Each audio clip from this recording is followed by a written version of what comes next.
everyone, this is James here from TDB, bringing you another Inbetweenisode. Today will be a non-drinking Inbetweenisode. Going to be talking about a recent blog post that I wrote titled, When 20 Years Isn't Enough, and we're talking about pu'erh storage here.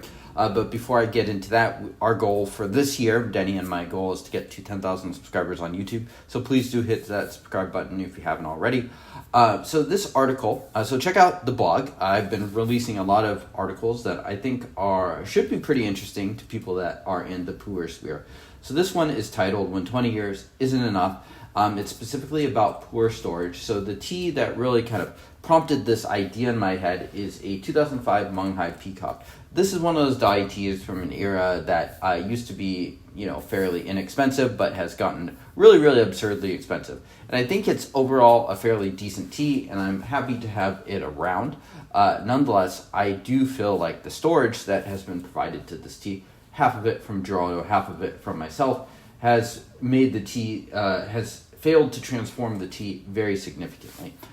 So Geraldo is one of those pioneers of Western pu'erh, definitely got into the hobby pretty early, in the early to mid 2000s. He acquired most of his tea collection from places like early Yunnan Sourcing when it was an eBay shop back in 2004-2005 range, Jing Tea Shop, which is one of those early places, as well as traveling to places like, I don't know if he traveled to Taiwan, but definitely to the mainland, and he acquired stuff from early Taishan He.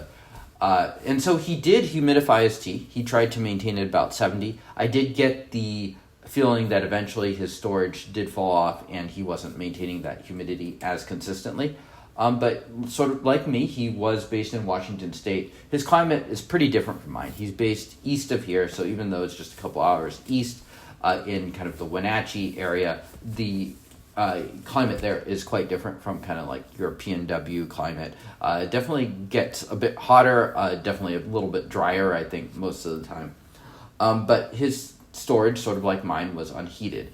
And so this tea really, and the lack of transformation really kind of prompted sort of this reflection of like how many 20 years you have. Because on one hand, 20 years is quite a long time, but if your tea isn't aging into something that is kind of sufficiently dark and smooth and more satisfying in something like 20 years, or not even showing that it's particularly close, then to me that is a little concerning. So going to be talking a little bit about kind of what you can do about that as well, and kind of ways around that. But this is kind of interesting just because it's an example of something that is more or less purely Western stored in unheated storage, and how little it's transformed. It still has a pretty strong green edge to the tea. That is something that usually would age off, especially if we would store this tea in somewhere like southern China or Taiwan or Malaysia, of course. Half of the storage is in mine, which is also unheated, but I do keep up that humidity pretty consistently, kind of into the mid 60s.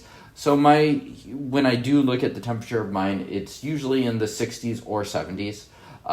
So one of the problems with a place like Seattle is it just never really gets that hot. And so it doesn't have that sort of like time in the 80s or the high 70s as often as you would in other places, even amongst the US. So undoubtedly part of this is also my preference for darker as well as more aged and smooth tea. And so it's kind of a mismatch in terms of kind of the storage that I'm able to provide the tea easily, and as well as my own preferences, which kind of gravitate more towards that darker profile. So what do we do from here? Well, my solution pretty much from early on has been mostly to focus on buying from other places that are able to provide that storage and get that kind of head start there, and then transfer it to my much slower storage.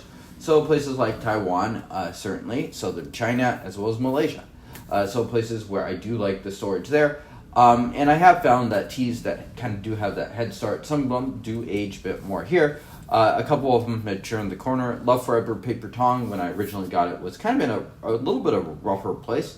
Since then, it's definitely become kind of one of my daily drinkers, enough that I've been able to finish off a cake, plus some of more. Another way around this too is boutique versus factory teas. Of course, the tea I'm talking about is the 2005 Dai Peacock, which is a factory tea. It's a nice factory tea, but it's still a factory tea. So things like boutiques are focused more on the base material And I think we found over time that these teas probably on average do a little bit better in drier climates. That's not to say they do poorly in the more humid climates, but you can overstore the tea.